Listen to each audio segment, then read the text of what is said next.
প্রিয় শিক্ষার্থী ভাই ও বোনেরা, আসসালামু আলাইকুম। Tutorial for MS Word Microsoft Word parts 8 আপনাদের স্বাগতম।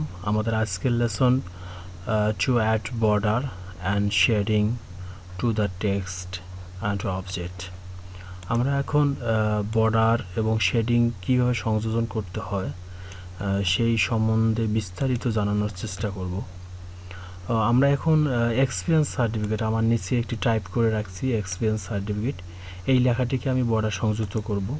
তো প্রিয় শিক্ষার্থী ভাই বোনেরা, আপনারা একটু লক্ষ্য করুন, আমি এক্সপিরিয়েন্স সার্টিফিকেটটিকে আমি সিলেক্ট করলাম। আমার লেখাটির তুলনায় সিলেকশনটি বেশি হওয়ার দরুন আমার ঠিক যতটুকু আমি বর্ডার চাচ্ছি তার চেয়ে বর্ডারের পরিমাণটা বেড়ে যাবে। এই জন্য আমাকে ঠিক যতটুকু লেখা ততটুকু আমাকে সিলেক্ট করতে হবে। সিলেক্ট করে নিলাম। সিলেক্ট করে নেওয়ার পর আমি হোম রিবনের অধীনে আমরা ঠিক প্যারাগ্রাফ গ্রুপের অধীনেও আমরা বর্ডার দিতে পারতেছি। প্যারাগ্রাফ গ্রুপের অধীনে আমি চলে যাচ্ছি, ঠিক আমি যে জায়গাটি আমি কার্সার রাখছি ঠিক ক্লিক করলাম বর্ডারে।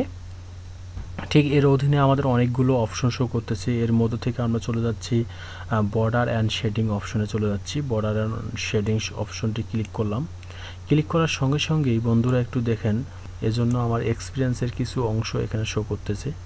এখন আমরা বর্ডার দেওয়ার জন্য চলে যাব আমরা বর্ডার অপশন। বর্ডারের অধীনে আমাদের এখানে দেখাচ্ছে স্টাইলটি আমরা এখান থেকে ইচ্ছা মতো আমরা যে কোনো স্টাইল চয়েস করতে পারতেছি। আমরা আমাদের পছন্দসই এখান থেকে যে কোনো স্টাইল চয়েস করলাম। আমার লেখাটার মধ্যে বর্ডারটা অলরেডি চলে আসছে। আমরা ইচ্ছে করলে এখান থেকে আবার কালারও শো করতে পারি। আমরা কালারে গেলাম, কালারের অধীনে গিয়ে আমরা এখানে বিভিন্ন প্রকার কালার চয়েস করতে পারতেছি। কালার চয়েস করলাম, তাহলে আমি যে কালারটি চয়েস করলাম সেই কালারটি বর্ডারটি রূপ ধারণ করে ঠিক আমার এক্সপিরিয়েন্সের লেখাটাকে আমার আবদ্ধ করে রাখবে। সিলেক্ট করলাম, সিলেক্ট করে এখন আমরা ওকেতে ক্লিক করলাম।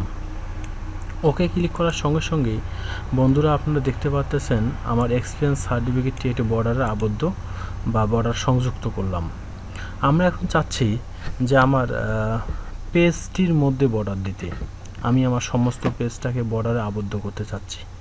এজন্য আমাকে চলে যেতে হবে ঠিক আবার পেজের যে কোনো এক প্রান্তে ক্লিক করলাম। ক্লিক করে হোম রিবনের অধীনে প্যারাগ্রাফ গ্রুপে চলে গেলাম। এইখান থেকে বর্ডারে ক্লিক করলাম, টোটাল বর্ডার অ্যান্ড শেডিংয়ে ক্লিক করলাম। এখন আমরা যেহেতু পেজ বর্ডার দেব, সেক্ষেত্রে আমরা চলে যাচ্ছি পেজ বর্ডারের অধীনে আমাদের এখানে অনেকগুলো স্টাইল দেখাচ্ছে। আমরা যদি চাই তো এইখান থেকে আমরা যে কোনো একটি স্টাইল চয়েস করতে পারি। এইসব স্টাইল ছাড়াও আমরা ঠিক আমি যে স্টাইলটি চয়েস করলাম সেই স্টাইলটি আমার পেজের এখানে প্রিভিউ আকারে দেখাচ্ছে। আমি যদি মনে করি যে না, আসলে আমার এই স্টাইলগুলোর দরকার নেই, আমি অনেক আরও আপডেট কিছু অর্থাৎ ছবি বা আর্ট জাতীয় দ্বারা আমি বর্ডার দিতে চাই, এজন্য আমাকে চলে যেতে হবে আর্টের অধীনে। আমি আর্টে গেলাম। আর্টে যাওয়ার পর আমি দেখতে পাচ্ছি যে ঠিক এখানে অনেক ধরনের আর্ট দেখাচ্ছে। আমি যদি মনে করি যে গাছ দিয়ে আমি বর্ডার আবদ্ধ করব, তাহলে সেক্ষেত্রে আমি এখান থেকে যে কোনো প্রকার এক ধরনের গাছ সিলেক্ট করলাম। সিলেক্ট করার পর পেজের মধ্যে আবার প্রিভিউ আকৃতির দেখাচ্ছে গাছগুলো। আমি এখন ওকে বাটনে ক্লিক করলাম। তাহলে বন্ধুরা আপনারা দেখতে পাচ্ছেন পেজের সাইড দিয়ে বর্ডার চলে আসছে। আমি পেজটিকে জুম করলাম। পেজটিকে জুম করার সঙ্গে সঙ্গে দেখেন পুরা পেজ জুড়ে আমার বর্ডারটি দেখাচ্ছে। শেডিং দেওয়া শিখবো, লেখার মধ্যে কিভাবে শেডিং দিতে হয়। শেডিং বলতে আমরা বুঝতেছি ছায়া, লেখার নিচে কিছু সংযুক্ত করা। আমরা দেখা যাক এখান থেকে MIT কুড়িগ্রাম লেখাটির নিচে আমি শেডিং সংযুক্ত করব। যে লেখাটির মধ্যে শেডিং সংযুক্ত করার প্রয়োজন সেই লেখাটিকে সিলেক্ট করলাম। সিলেক্ট করে আমরা চলে যাচ্ছি হোম রিবনের অধীনে আমাদের প্যারাগ্রাফ পরিবারে চলে যাচ্ছি। প্যারাগ্রাফ গ্রুপে ঠিক আবার বর্ডার অ্যান্ড শেডিংয়ে চলে যাব। আবার বর্ডার অ্যান্ড শেডিংয়ে চলে যাচ্ছি। বর্ডার অ্যান্ড শেডিংয়ের অধীনে পেজ শুধু বর্ডার, লেখাকে বর্ডার দেওয়ার জন্য, পেজকে বর্ডার দেওয়ার জন্য আমরা এখন চলে যাচ্ছি শেডিংয়ে চলে যাচ্ছি। শেডিংয়ের অধীনে আমরা এইখান থেকে নো কালার, কোনো কালার নেই, আমরা কালার সংযোজন করব। আমি ঠিক যে লেখাটি সিলেক্ট করে আসছি আমার এখানে সেই লেখাটার কিছু একটু অংশ দেখাচ্ছে।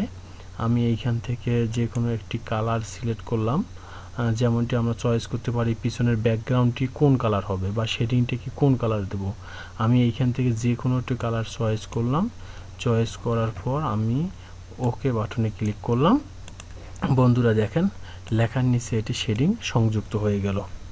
আমরা যদি চাই যে না আসলে আমার শেডিংটি দরকার নেই, আমার বাতিল করব, আমার দরকার নেই, কতটুকু যতটুকু দরকার নেই ততটুকু সিলেক্ট করলাম। সিলেক্ট করে আবার চলে যাচ্ছি আমরা বর্ডার অ্যান্ড শেডিং। ঠিক বর্ডার অ্যান্ড শেডিংয়ে আসলাম। এইখান থেকে আমাদের কালারটি দেখাচ্ছে। যদি মনে করি যে আমার একেবারেই দরকার নেই, সেক্ষেত্রে আমরা এখানে ফিলের অধীনে নো কালার সিলেক্ট করতে পারতেছি। নো কালারে ক্লিক করার সঙ্গে সঙ্গে কালার এখান থেকে উঠে যাচ্ছে। আমরা এখন ওকে বাটনে ক্লিক করলাম, ফের শেডিংটি চলে গেছে। এখন আমরা চাচ্ছি যে পেজের বর্ডার, লেখার বর্ডার এগুলো আমরা বাতিল করব। আমরা ঠিক বর্ডারটি দেওয়ার জন্য যতটুকু সিলেক্ট করছিলাম বাড়তি সিলেক্ট না করাটাই ভালো। সিলেক্ট করলাম আবার পুনরায়। আমরা চলে যাচ্ছি বর্ডার অ্যান্ড শেডিংয়ে চলে যাচ্ছি।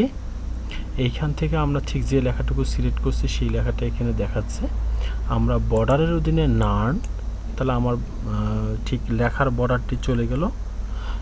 এখন যদি মনে করি যে আমার পেজটার বর্ডারটার দরকার নেই, লেখার বর্ডারটা না, আমরা এখন লেখার বর্ডারটাই শুধু ডিলিট করব। নান, ওকে, লেখার বর্ডারটি চলে গেল। আমরা যদি মনে করি যে না আসলে পেজটার বর্ডারের দরকার নেই, ঠিক আবার আমার পেজ বর্ডার অ্যান্ড শেডিং, আমরা পেজ বর্ডার থেকে আমাদের বর্ডারটা দেখা যাচ্ছে, ঠিক এখানে দেখাচ্ছে।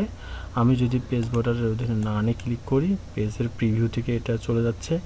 ওকে করলাম, তাহলে পেজ থেকেও আমাদের বর্ডারটি চলে গেল। তো বন্ধুরা আজকে আমরা জানলাম টু অ্যাড বর্ডারের মাধ্যমে লেখার মধ্যে আমরা বর্ডার দেওয়া শিখলাম। পেজের চতুর্দিকে আমরা বর্ডার দেওয়া শিখলাম। শেডিংয়ের মাধ্যমে আমরা আমাদের লেখা বা প্রতিষ্ঠান নিচে শেড দেওয়া শিখলাম। প্রয়োজনে আমরা শেডগুলো বাতিল করাও শিখলাম। তো বন্ধুরা আপনারা সবাই সুস্থ থাকবেন, ভালো থাকবেন। পার্ট 9 দেখার আগাম শুভেচ্ছা জানিয়ে আজকের মতো সমাপ্ত টানতেছি। আল্লাহ হাফেজ।